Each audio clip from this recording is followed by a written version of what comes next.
দি বিড়িটা থয়ে গেছিলাম কেন? হারাম জানলে হাত ধরে বিড়ি খায় তোমার গিলাস মধ্যে বইরা এই গিলাস নে যা। আল্লাহ!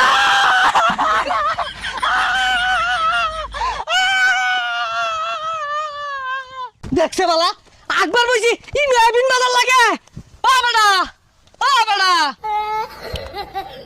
নাগরাজ মাপ চাই, মাপ করে দিন নাগরাজ, মাপ চাই, কানে ধরছি আর না নাগরাজ। ও তুমি না একবার বইছিলা? আমি এনে কেল্লা গেছিলাম জানি। আমি কেডা এনে কেল্লা গেছি? আমা তো এটা কি? গেছে রে উস্তাদ তো স্মৃতি শক্তি আরে আসছে। হেই মিয়া এগুলা কামড়ুন, বাড়ি টাকার জায়গা নাই, এই নুদর ভাড়া আউল লাগে। ও স্মৃতিশক্তি আর হেরছে। আমি বাংলা সিনেমার মধ্যে দেখছি মাথা মতো আড়া বাড়ি দিলে তাহলে জ্ঞান ফিরাইবো। আমি বাড়ি দিতাছি।